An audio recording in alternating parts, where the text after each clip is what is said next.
안녕하세요. 오늘도 사연살롱을 찾아주셔서 감사합니다. 결혼 3개월 차 새댁이에요. 한창 깨를 달달 볶아도 시원찮을 신혼기간인데도 저와 남편은 어느 때보다 불편한 시간을 보내고 있어요. 다름 아닌 시누이 때문이에요. 저는 30을 훌쩍 넘긴 나이에 생애 처음 사기를 당했는데 저를 속인 사람이 바로 제 시누이거든요. 사연을 적고 있는 이 순간도 그날 일을 생각하면 속에서 천불이 나고 순간순간 우라가 치밀 정도로 시누이는 제게 큰 상처를 줬어요. 그 바람에 남편은 자기 동생 때문에 저랑 제 친정 부모님 앞에서 죄인처럼 고개를 숙인 채 살고 있어요. 그런데도 시누이랑 인간이 정신 못 차리고 뻔뻔하게 배짜라는 식으로 나오지 뭐예요. 저희 시부모님을 뒷배로 삼은 채 말이에요. 그래서 하도 괘씸한 마음에 이렇게 공개적으로 개망신을 주려고 사연을 보내게 되었습니다. 제가 남편을 처음 만난 건 대학교 3학년 때였어요. 남편은 군지대 이후 복학한 복학생이었고 저는 전문대를 졸업하고 학사 편입을 한 상태였어요. 그러니 남편처럼 군복무를 하고 복학한 학생들보다도 나이가 한 살 더 많아서 친구 사귀는데 어려움이 있었어요. 나이만 많은 게 아니라 타 대학 출신이라서 신입생 때부터 한 강의실에서 부대끼며 지내온 사람들 사이에 끼어드는 게 너무 힘들더라고요. 저처럼 무리에 스며들지 못하는 사람들한테 가장 힘든 건 뭐니 해도 팀별 과제였어요. 다들 저를 피하는 게 한눈에 보이더라고요. 그런 와중에 먼저 제게 말을 걸어준 사람이 남편이었어요. 다른 조원들은 저와 한 조를 이루는 게 못마땅한 표정이었지만 남편은 중간에서 다리 역할을 잘해준 덕에 과제가 끝나갈 무렵엔 다들 친해져서 졸업할 때까지 뭉쳐다니게 되었어요. 그때까지만 해도 남편과 저는 누나 동생으로 부르는 사이였는데 그러다 사귀게 된 결정적인 사건이 있었어요. 바로 저희 아빠 장례식 때문이었어요. 제 졸업을 앞두고 저희 아빠가 돌아가셨는데 그 당시 저희 집 사정이 좀 안 좋았어요. 몇 년 전 아빠가 하시던 일이 어려워지는 바람에 가세가 기운 데다가 그 일로 인해 부모님이 주변에 손을 많이 내밀게 되었어요. 세상이 그렇잖아요. 집에 돈이 있을 때는 주위에 사람이 북적이지만 돈이 떨어지면 있던 사람도 떨어져 나가는 거요. 저희 집도 그랬어요. 제일 먼저 떨어져 나간 사람은 놀랍게도 저희 아빠한테 가장 많이 신세를 졌던 사람들이었어요. 바로 작은아빠와 고모들이었죠. 솔직히 아빠 친구들과 지인들이 연락을 끊었던 건 이해가 가요. 저희 아빠를 돕다가 자신들도 힘들어질 게 뻔했으니까요. 하지만 아빠 형제들은 정말 그러면 안 되는 거였어요. 일찍 돌아가신 할머니 할아버지 대신 저희 부모님이 자기들 학비도 대주고 시집장가도 보내줬으니까요. 받을 때는 알뜰하게 챙겨가 놓고는 정작 우리 집이 어려워지니까 저희 집만 빼고 나머지 형제들이 모여서 여행도 같이 다니고 명절도 같이 지내고 했더라고요. 저희 아빠가 돌아가셨다는 보고를 듣고도 가족들을 데리고 장례식장에 찾아오기는커녕 작은아빠와 두 고모만 잠깐 얼굴을 비추고는 바로 가버렸어요. 혹시라도 자기들한테 힘든 소리 할까봐 겁이 나서 그랬는지는 모르겠지만 그래도 인간들이 그러면 안 되는 거잖아요. 상황이 이렇다 보니 장례식을 도와줄 사람이 너무 없었어요. 캐나다에 사시는 외삼촌이 급하게 들어오셔서 장례 일정 내내 도와주시기는 했지만 그래도 여전히 손이 부족하기 마찬가지였죠. 그런 상황에 남편이 3일 내내 장례식장을 지키며 손발이 되어주었고 관을 들 사람이 부족하다는 말에 자기 친구들까지 불러서 저희 아빠 관을 들어주었어요. 지금 생각해도 그때 남편이 없었더라면 어떻게 장례를 치를 수 있었을지 도무지 가늠도 안 될 정도예요. 너무 고마워서 장례가 끝나고 엄마가 봉투에 돈을 담아 남편과 친구들한테 건넸는데 그마저도 남편이 거절하더라고요. 동기 아버님이 돌아가셨는데 당연히 도와야죠. 그러니 부담 갖지 마세요. 그래도 그러는 게 아니지. 내가 너무 고마워서 그러니까 받아줘요. 상현 학생 아니었으면 민영이 아빠 장례식 제대로 못 치렀을 거예요. 어쩜 젊은 사람이 이렇게 속이 깊은지 정말 너무 고마워요. 내가 이 은혜는 꼭 잊지 않을게. 엄마는 남편 손에 억지로 손에 돈봉투를 쥐어주며 말씀하셨어요. 그날 엄마의 말은 빈말이 아니었어요. 저희 엄마는 아직도 그때 일에 대해 제 남편한테 고마워하시거든요. 몇 년 뒤 외삼촌 덕분에 저희 집 상황이 나아져서 전처럼은 아니더라도 꽤 살만해졌어요. 아빠 장례식을 계기로 많이 가까워진 남편과 저는 사귀는 중이었고요. 우리가 본격적으로 사귀기 시작했을 때 누구보다 응원해 주었던 사람이 바로 저희 엄마예요.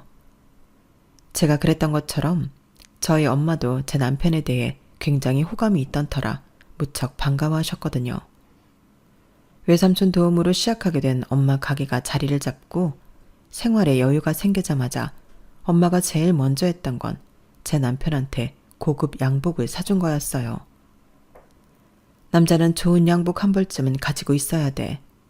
민영이 아빠가 살아생전에 그랬거든. 양복은 남자들한테는 전쟁터에 입고 나가는 갑옷 같은 거라고. 좋은 갑옷을 입어야 몸에 상처가 안 날 거 아냐. 엄마는 이미 대학을 졸업하고 직장에 취직해 회사원으로 지내던 제 남편한테 무엇보다 필요한 건 좋은 양복이라고 생각하셨던가 봐요. 직장인 월급으로는 사기 힘든 고가의 양복이었지만 엄마는 망설임 없이 구입하셨거든요. 그때까지만 해도 엄마는 몇 년 뒤 제 남편이 그 옷을 입고 결혼식장에 서게 될 줄은 몰랐을 테지만 말이에요. 사귀는 동안에도 남편은 저희 집에 남자 손이 필요할 때마다 매번 찾아와 도와주곤 했어요. 엄마가 그러시는데 그때 이미 제 남편을 보시고는 미래에 당신 사위가 될 거라는 걸 예감하셨다더군요. 그래서 마치 제게 세뇌하듯 자주 이런 말씀을 하셨어요. 내가 살아보니까 결혼 상대를 고를 때 제일 중요한 건 직장이나 돈이 아니더라. 널 얼마나 위해주는 마음이 있는 사람이냐 아니냐가 훨씬 중요한 거지. 네 아빠를 봐도 알겠지만 돈은 있다가도 없어질 수 있어. 자기가 아무리 잃지 않으려고 노력을 해도 말이야. 하지만 사람 마음은 다르다. 아무리 억만금을 줘도 사람 마음은 살 수 없거든. 그러니까 상현이처럼 널 위해주는 남자를 만나. 돈 많은 남자보다 그런 남자가 훨씬 좋은 사람이니까. 저희 엄마가 제 남편을 일찌감치 사익감으로 점찍은 것과 달리 저희 시댁에서는 저를 그리 마음에 들어하지 않았어요. 막 사귀기 시작하던 무렵 주말에 남편이랑 극장에 갔다가 신우이한테 걸린 적이 있었어요. 당시 우리가 손을 잡고 있거나 팔짱을 끼고 있던 건 아니었지만 눈치 빠른 신우이는 단박에 우리 사이를 캐치했고 바로 자기 부모님께 얘기를 했던가 봐요. 다음날 남편이 제게 전화해 어렵게 말을 꺼내더라고요. 저기 민영아, 혹시 이번 주말에 우리 집에 올 수 있어? 자기 집에? 부모님도 계실 텐데 혹시 자기 여동생이 부모님께 우리 사이 얘기라도 한 거야? 그러자 남편은 잠시 뜸을 들이더니 그러더라고요. 엄마가 얼굴이라도 한번 보자고 그러시네? 좀 부담스럽지? 에이, 아니다. 그냥 내가 엄마한테는 잘 얘기할게. 아니야, 자기도 우리 엄마가 불편할 텐데 참고 만나줬잖아. 그리고 나 원래 어른들한테 인기 좋아. 엄마 친구들도 다들 나 예뻐하시거든. 속으로는 많이 떨렸지만 일부러 남편을 안심시키려고 안 그런 척 연기까지 했어요. 그렇게 용기 내서 시댁에 찾아갔는데 민영이라고 그랬나? 우리 상현이랑 같은 과 친구라며. 그럼 동갑이겠네? 아니요, 제가 1살 많아요. 제가 전문대 졸업하고 학사 편입을 한 거라서요. 저는 제 학벌에 별다른 컴플렉스가 없었기 때문에 사실대로 말씀드린 거였는데 전문대를 졸업했다는 말에 어머님 미간이 순식간에 구겨지더라고요. 전문대? 어머, 나는 상현이한테 그 얘기는 못 들었는데. 그래요, 재밌게 놀다 가요. 방금 전까지 말을 놓으시며 편하게 말씀하시던 어머님은 갑자기 존대를 하시며 딱 선을 그으시더라고요. 옆에서 흥미진진한 표정으로 앉아있던 신우이도 묘한 표정을 지으며 자리에서 일어났어요. 그날 어머님은 제가 집에 돌아갈 때까지 내내 제게 존대를 하셨어요.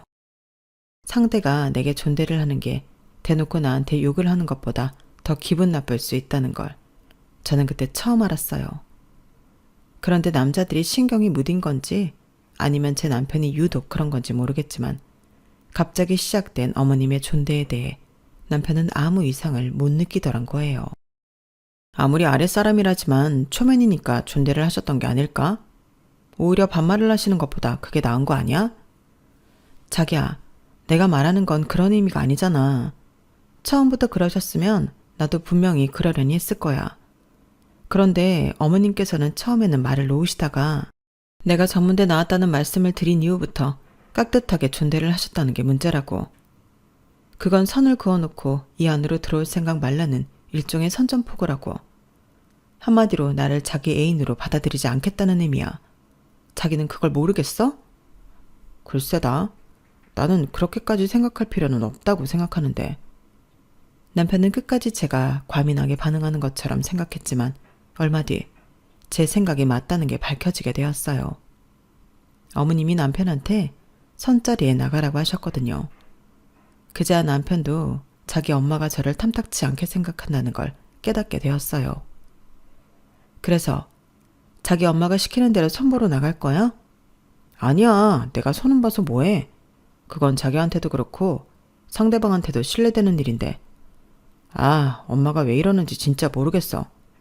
아무튼 내가 선보는 일은 없을 테니까 자기도 너무 걱정하지 말고 마음 풀어. 남편은 자기가 어머님께 잘 얘기를 해보겠다며 호언장담했지만 끝내 어머님 강요에 못 이겨 선자리에 나가게 되었어요. 물론 남편은 그 자리에서 상대방 여성분께 자기는 이미 결혼할 사람이 있다고 솔직하게 말했지만 선자리에 나갔다는 것 자체만으로도 당시엔 남편에 대한 배신감이 컸어요. 하지만 결과적으로는 잘한 일이 되었지만요. 선자리 이후 어머님은 상대방 부모한테 얼마나 욕을 먹었는지 더 이상 남편을 선자리에 내보내지 않았거든요. 그렇다고 저를 며느리로 받아들일 생각도 없었어요. 제가 집에 찾아가면 마치 저를 없는 사람 취급까지 하면서 외면하셨거든요. 어머님을 뵙고 오는 날이면 얼마나 자괴감이 들었나 몰라요. 내가 왜 이런 대접을 받아야 하나. 나 싫다는 사람한테 언제까지 고개를 숙이고 들어가야 하나 하고 말이죠. 그래서 남편이랑 헤어지려고 했던 적도 있었어요. 하지만 인연이 되려고 그랬는지 헤어지려고 할 때마다 남편이 절실히 필요한 상황이 이어졌고 결국엔 내가 믿고 기댈 사람은 남편밖에 없다는 걸 깨닫게 될 뿐이었어요. 그래서 어머님이 그렇게 눈치를 주셔도 끝까지 남편 옆에서 떨어지지 않았어요. 그랬더니 어머님도 더는 저를 떼어낼 궁리를 하지 않으시더라고요. 대신 결혼을 질질 끌며 제가 지쳐서 스스로 나가 떨어지기를 기다리시는 것 같았어요. 그러는 사이 남편보다 3살 아래인 시누이가 결혼을 하게 됐어요. 시누이 부부는 인테리어 관련 회사에 함께 다니고 있었는데 서방님이 몇 년 전 회사를 나가 개업을 했고 결혼 이후에 시누이도 회사를 그만두고 서방님 회사에서 같이 일을 하고 있어요. 어머님 말로는 서방님 댁에서 결혼을 서두르는 바람에 우리보다 먼저 하게 됐다고 하셨지만 그걸로는 저희 결혼을 미루는 이유가 되지는 않았어요. 시누이가 결혼하고 이듬해 저희가 식을 올리겠다고 했을 때도 안 된다고 이러셨으니까요. 그러면서 궁색한 변명으로 이런 걸 드시더라고요. 예, 니들은 나를 망신시키려고 작정한 거니? 어떻게 자식을 연년으로 십장가를 보내? 주변 사람들이 날 보고 뭐라고 하겠니? 그러니 결혼은 좀 기다렸다가 해. 당장 결혼 안 한다고 큰일 나는 것도 아니잖니. 엄마, 이런 게 어딨어요. 애초에 결혼은 상의보다 우리가 먼저 하기로 했던 거잖아요. 그런 걸 상의 시댁에서 결혼 서두른다고 해서 우리가 양보했던 건데 이제 와서 이러시면 어쩌냐고요. 주변 사람들 이목 때문에 그러시는 거라면 양가 가족들만 불러서 스몰 웨딩으로 할게요. 그럼 되는 거죠? 이번만큼은 남편도 지지 않고 강하게 나갔어요. 그러자 어머님이 버럭 소리를 치시더군요. 뭐가 어쩌고 어째? 아니 그깟 몇 년을 못 기다려서 궁색하게 스몰 웨딩을 하겠다는 거니? 그동안 내가 축의금으로 주변에 뿌린 돈이 얼만데 그거 회수도 못하게 스몰 웨딩이야? 안 돼. 그건 절대로 안 된다고. 그깟 축의금이 뭐가 그렇게 중요해요? 그깟 돈 조금 받자고 다 큰 자식 결혼까지 미루는 게 말이 되냐고요. 왜 말이 안 돼? 너 결혼하는데 들어가는 돈이 한두 푼인 줄 알아? 축의금을 받아야 그 돈을 메꿀 거 아니냐고. 이렇게 세상 물정 몰라서야 어떻게 결혼해서 네 가정을 꾸리고 살겠니? 아무튼 길게 말할 거 없다. 잔말 말고 기다리라면 기다려. 사실 저희 시댁이 돈에 쪼들리는 상황은 아니었어요. 오히려 그 반대였죠. 아버님은 서울 토박이로 서울 시내에 땅을 많이 가지고 계셨는데 다들 아시다시피 서울 땅값이 좀 비싼가요? 예전엔 버려진 땅과 진배 없던 땅들조차 아파트가 들어설 때마다 가격이 올랐으니 그 덕에 작지만 건물도 하나 가지고 계시고 집도 2채나 가지고 있었어요. 그런데 축의금 때문에 자식 결혼까지 미루겠다고 하시니 도저히 이해가 안 가는 상황이었죠. 결국 그건 저와는 결혼을 안 시키겠다는 것과 다를 바가 없는 얘기였어요. 그걸 알면서도 남편과 헤어지지 못했으니 저도 참 답답한 사람이긴 했죠.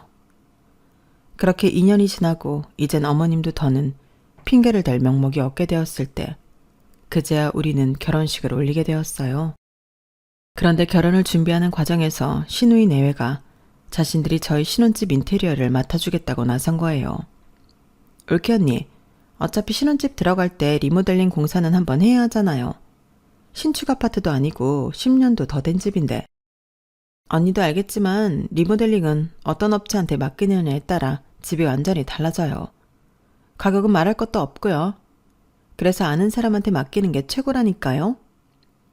내 입으로 이런 말 하긴 좀 그렇지만 우리 그이가 이쪽 업계에서는 좀 알아주는 사람이거든요. 우리가 남도 아니고 하나뿐인 내 오빠 신혼집인데 동생인 내가 직접 나서서 진행해 드릴게요. 시누이는 저희 결혼 얘기가 나오자마자 기다렸다는 듯이 찾아와서 리모델링 이야기를 꺼냈어요. 우리도 아는 사람한테 리모델링을 맡기면 좋기야 하지만 사실 부모님 도움 없이 우리가 가진 돈으로 결혼을 하는 거라서 자금이 그리 넉넉하지 않았거든요. 그래서 연식이 좀 되더라도 아파트 전세 보증금보다 저렴한 돈으로 살 수 있는 빌라를 샀던 거였고요. 돈이 있다면 저희도 확 다 뜯어내고 내부를 싹 고쳐서 시작하고 싶죠.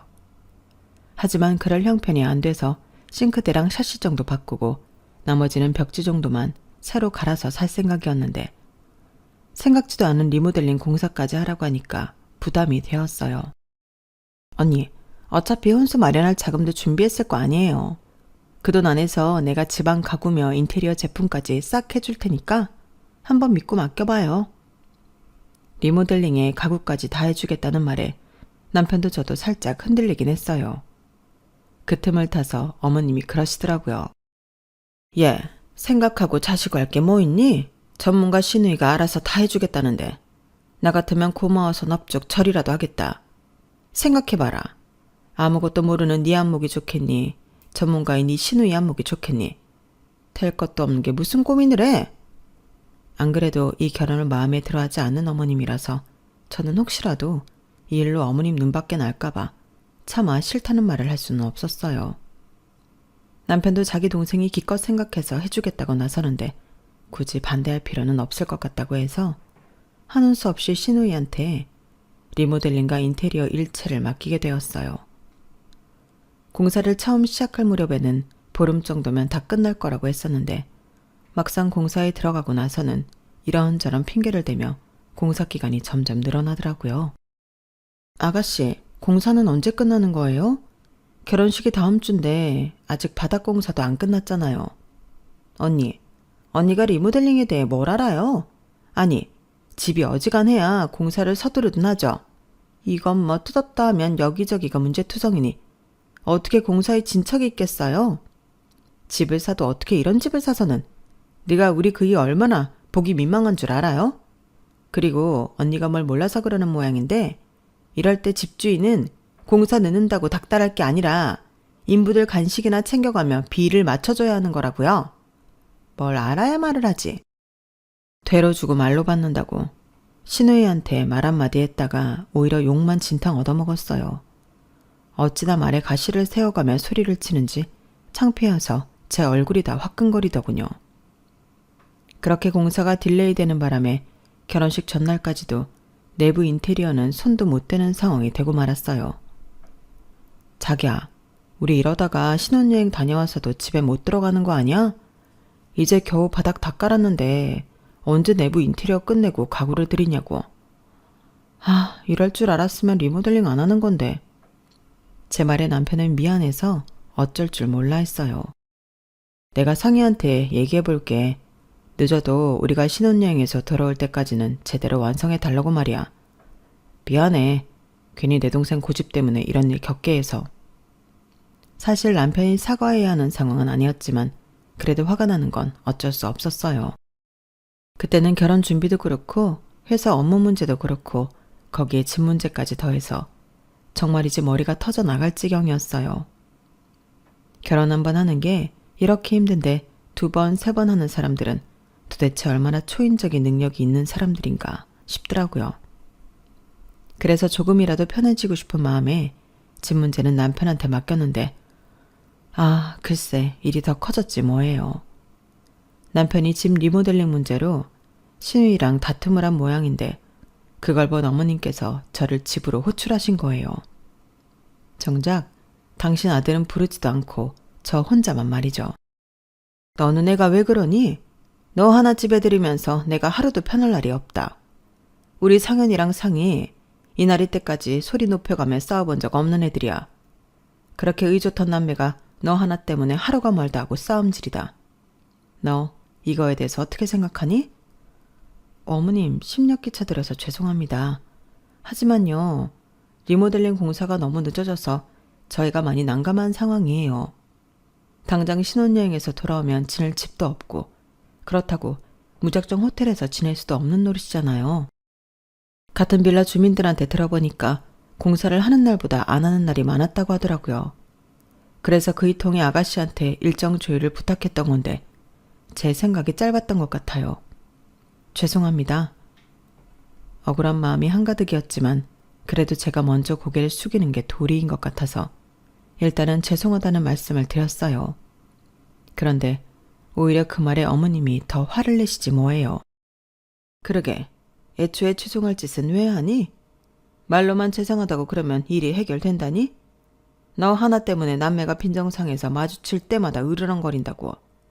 집을 구할 거면 제대로 된 집이나 구할 것이지 어디서 돼지우리 같은 걸 집이랍시고 사들여선 내 딸 고생시키니.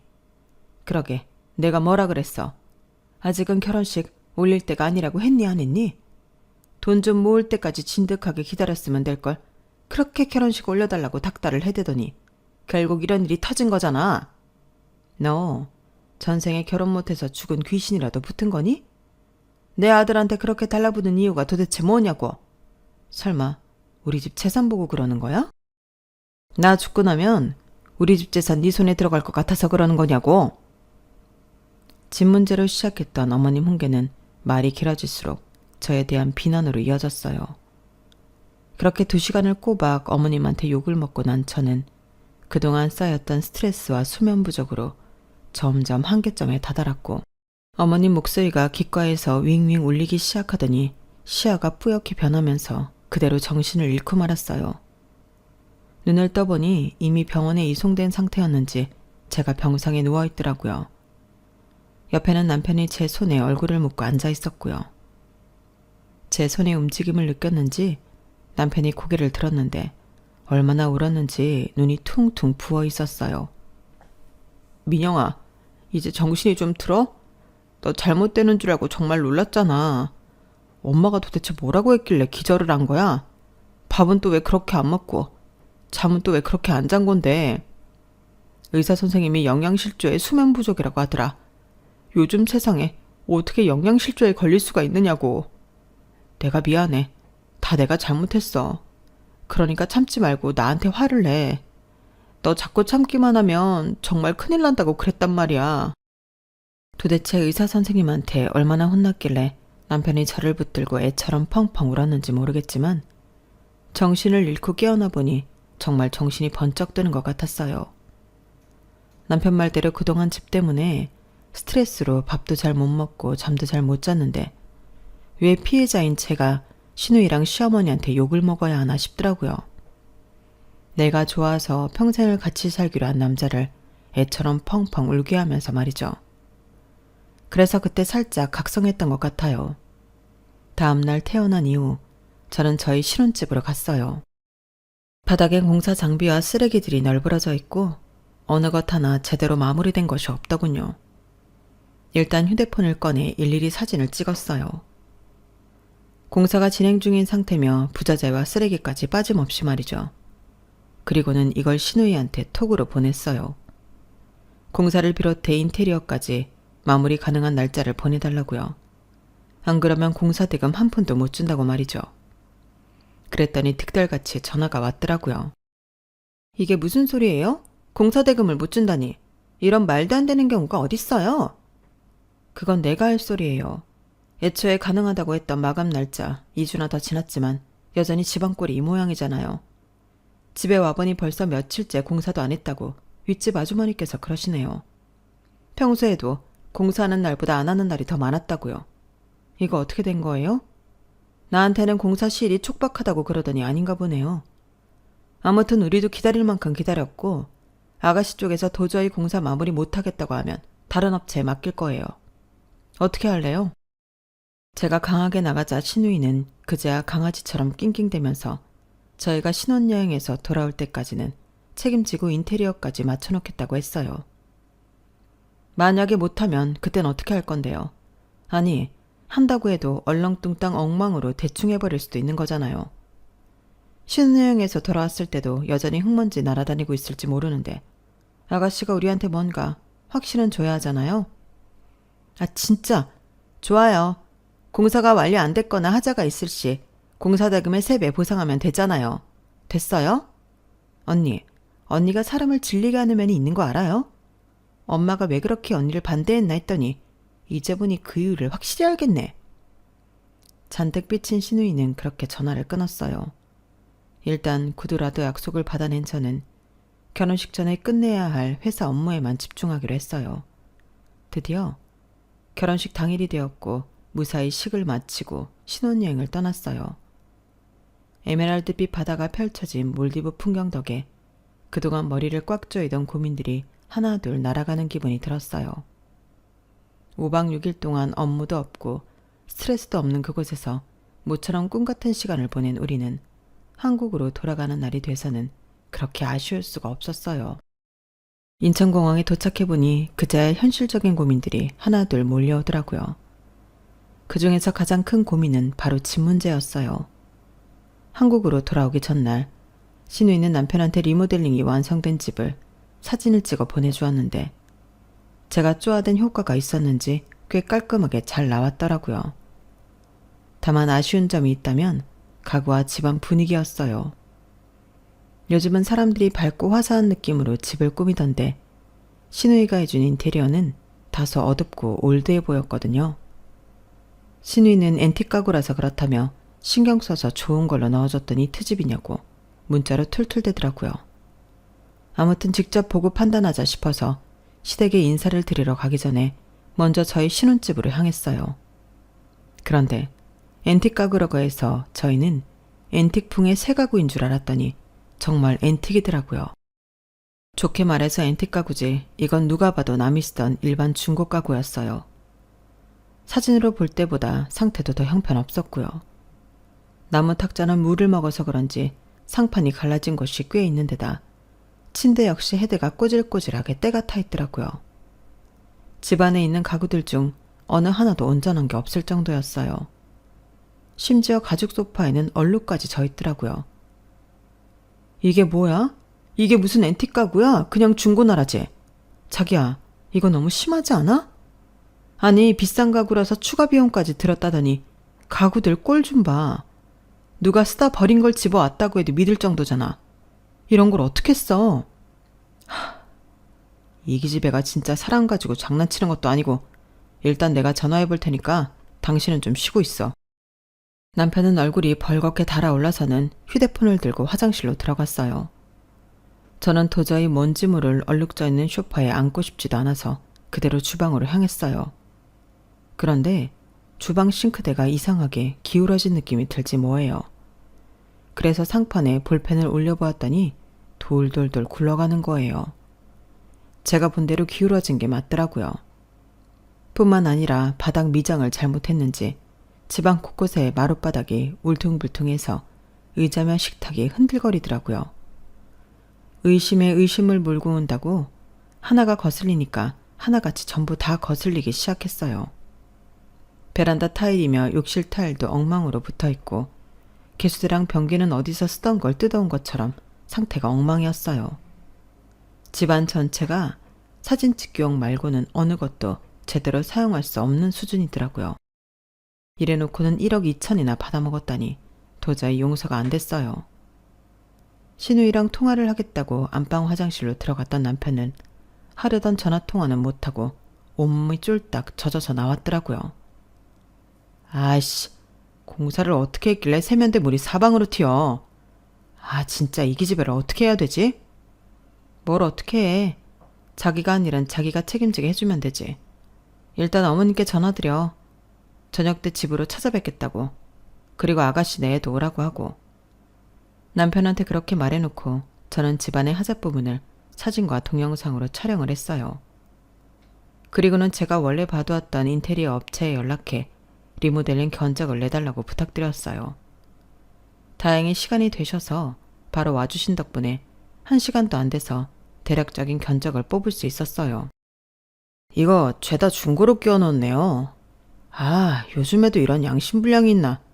이 모델은 한 10년 전에 나왔던 모델인데 이게 모양만 그럴듯하지 완전 예쁜 쓰레기나 마찬가지예요. 요즘엔 동네에서 장사하는 분들도 이런 거 안 쓰는데 도대체 어느 업체에서 하신 거예요? 이 사람들은 리모델링이 기본조차 안 된 사람들이라고요. 와, 내가 더 화나네? 그런데 그 순간 업체 직원이 거실에 놓인 탁자를 보더니 충격적인 얘기를 하는 거예요. 그 말에 남편은 한숨만 푹푹 쉴 뿐 아무 말도 하지 못했어요. 그리고 드디어 그날 저녁 남편과 함께 시댁으로 갔더니 신우이 내외가 먼저 와 있더라고요. 추가 공사 대금이랑 인테리어 추가 비용을 준다고 했더니 한 걸음에 달려와 있었어요. 시어머니께 면세점에서 사온 선물을 드리고 신우이 내외한테는 두툼한 돈 봉투를 내밀었어요. 그러자 부부가 아주 좋아서 입이 찢어지더라고요. 하지만 그 표정은 봉투 속을 확인한 즉시 처참하게 구겨졌어요. 언니, 이게 뭐예요? 아니, 주겠다던 돈은 안 주고 이게 무슨 개수작이냐고. 이 기집애가 개수작? 그건 우리가 할 소리지. 너도 그렇고 매제도 그래. 리모델링을 그따위로 해놓고 돈 받을 생각을 했어? 업체 사람 불러서 견적 냈더니 바닥까지 다 뜯고 배선 공사까지 다시 해야 해서 최소 8천원 든다고 하더라. 이것도 기본만 했을 때가 8천이지 니네가 공사한답시고 망가뜨린 것까지 고치려면 수천이 더 들지도 몰라. 거기다 네가 사다 놓은 가구들. 참, 가구도 아니지. 당근에서 무료 나눔받은 탁자를 앤틱 가구라고 120만 원을 내놓으라고? 네가 그러고도 인간이야? 그러자 신우이는 되려 더 뻔뻔한 표정으로 반박을 했어요. 누가 그래? 그게 얼마짜린데? 오빠, 아무리 새언니가 중간에서 이간질을 해도 그렇지 어떻게 여동생인 내 말도 못 믿고 이렇게 사람을 쓰레기를 만드냐? 오빠, 정말 이러는 거 아니야. 뭐? 이 기집애가 아직도 정신을 못 차렸나? 야, 내가 오늘 그 탁자 무료 나눔한 사람 만나서 직접 들은 얘기야. 네가 발뺌할까봐 네가 그 사람이랑 당근에서 톡했던 거 사진까지 찍어왔어. 이래도 끝까지 발뺌할 거야? 남편이 휴대폰에 찍힌 대화 내용을 보이자 신우이는 그제야 입을 꾹 다물고 눈길을 돌렸어요. 아가씨, 나 이번 일 그냥 안 넘어갈 거예요. 아가씨가 그랬죠? 공사가 제날짜까지 안 끝나거나 하자가 있을 시 공사 대금의 3배 변상하겠다고. 나 이거 녹음까지 다 해놨으니까 모른 척할 생각 말아요. 당사자 간의 통화 내용 녹취는 법적으로도 효력이 있으니까. 거기 아가씨가 우리한테 공사 대금이며 인테리어 제품 가격 명시해서 보내준 명세서거든요. 여기에 토탈 금액 적힌 거 보이죠? 그 금액의 3배 보내주세요. 기간은 일주일 줄게요. 그 안에 입금 안 되면 나 바로 고소 들어갈 거예요? 그 말에 신우이 내외는 물론 어머님도 개거품을 물고 난리를 치셨어요. 집에 여자가 잘못 들어와서 이러네. 처음부터 내가 마음에 안 들었네. 아주 온갖 저주까지 퍼부으시며 난리를 치셨죠. 어머님, 이 집에 여자가 잘못 들어와서 그런 게 아니고요. 이 집에 있는 여자들이 잘못된 사람들이라서 그런 거예요. 그리고요, 앞으로는 저한테 예의 좀 지켜주세요. 저도 어디 나가서 이런 대접 받을 사람 아니거든요. 어머님이 저 대접 안 해주시면 저도 어머님이랑 아가씨한테 절대 대접 안 해줄 거예요. 세상에는요, 공짜가 없어요. 좋은 것도 공짜가 없고요. 나쁜 것도 공짜가 없어서 상대한테 욕을 하면 똑같이 욕 얻어먹고 칭찬을 하면 똑같이 칭찬을 받는 거예요. 그러니까 앞으로 저한테 대접받고 싶으시면요, 저한테도 대접해주세요. 아셨죠? 그날 그렇게 저는 시어머니와 시누이한테 최후 통첩을 날리고는 남편과 함께 집으로 돌아왔어요. 그리고 정확히 4일 뒤 남편 통장으로 거액의 돈이 들어왔더라고요. 시누이가 낸 건 아니고 시어머니가 내주신 거라는 걸 뻔히 알고 있었지만 그래도 한 푼도 돌려주지 않고 다 받아 챙겼어요. 쉽게 용서를 해주면 다음에도 또 나쁜 짓을 저지르고도 뻔뻔하게 배째라고 나올 수 있으니까요. 현재 저희 부부는 그때 변상받은 돈으로 집을 깔끔하게 수리해서 잘 살고 있어요. 이번 일로 참는 것만이 능사가 아니라는 걸 뼈저리게 느낀 저는 앞으로도 쉽게 봐주지 않을 생각입니다. 그러다 보면 시어머니도 시누이도 조금은 변하지 않을까 기대해요. 누울 자리를 보고 발을 뻗어야 한다는 걸 깨닫는다면 말이죠. 지금까지 제 사연을 들어주셔서 감사합니다. 건강 잘 챙기시고 좋은 하루 보내세요. 여러분, 사연 댓글에 응원과 현명한 조언 부탁드려요. 좋아요와 구독은 저에게 큰 힘이 됩니다. 오늘도 좋은 일 가득하세요.